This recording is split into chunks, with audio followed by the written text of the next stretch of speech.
Assalamualaikum warahmatullahi wabarakatuh. Perkenalkan, nama saya Ahmad Faid Mutahar di sini Bang Faid.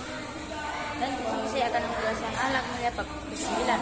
Dan sebelum saya menjelaskan akhlak mulia bab yang ke-9 ini, yang pertama-tama yang terhormat Abiyani Fumi Ida Usawa Gus Amek Ningriani Milani Jenda serta yang telah mendidik saya, guru-guru yang ada di MTS Al-Quran Lari Bahni Beda, dan keluarga dan yang saya cintai, keluarga saya yang ada di rumah, dan semoga sehat selalu.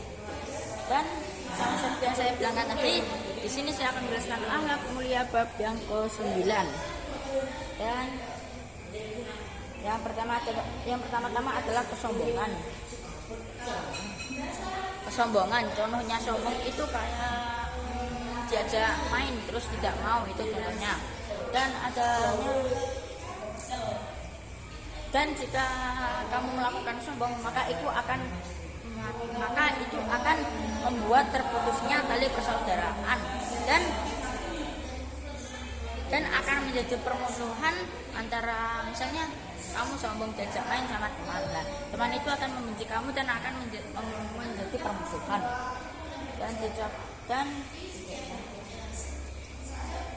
Dan misalnya yang ngajak itu benci sama yang ini, terus dia itu tidak bisa menahan kemarahan, lalu akan timbul permusuhan. Dan contohnya sombong lagi itu kayak tidak mau dinasihati orang lain. Kayak misalnya dinasihati, kalau misalnya orang ngomong terus dinasihati itu malah ngamuk-ngamuk, malah lari-lari ke sawah itu, dan ada lagi itu jika dinasihati tidak mau, itu dinasihati kayak temennya dia, ada orang yang ngomong terus dibilangin terus lari ke sawah, itu akan menimbulkan kebencian dan akan menimbulkan permusuhan, sama seperti jati.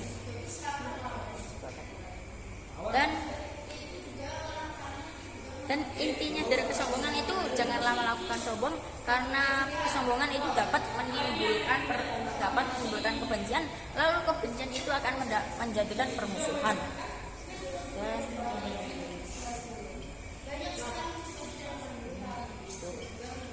Dan sepakat menyakiti orang lain, misalnya ada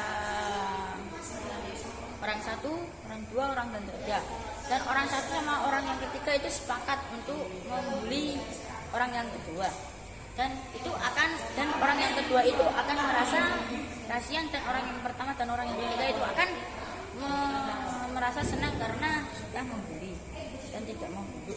Dan ini ada contoh sombong lagi, yaitu tidak mau tunduk pada guru, orang tua, ya pokoknya orang yang lebih tua di antara kita. Dan di cabang yang ketiga ada gurur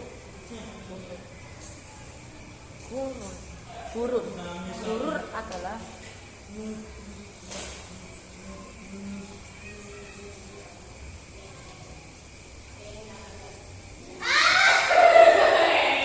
gurur mempunyai dua macam.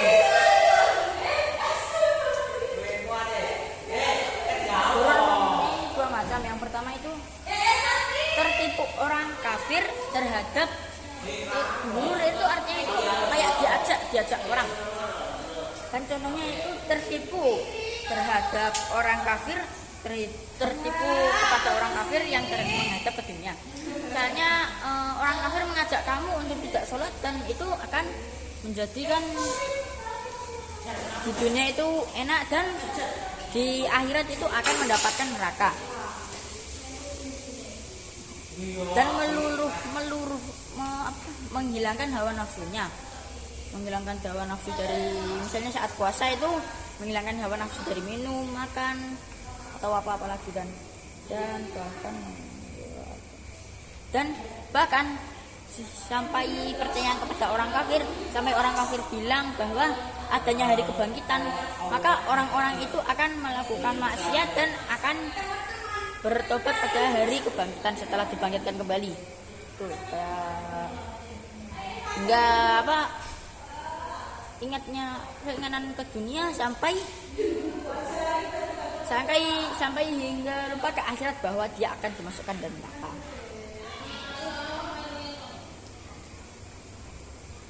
Mungkin cukup sekian pertanyaan dari saya. Wassalamualaikum warahmatullahi wabarakatuh.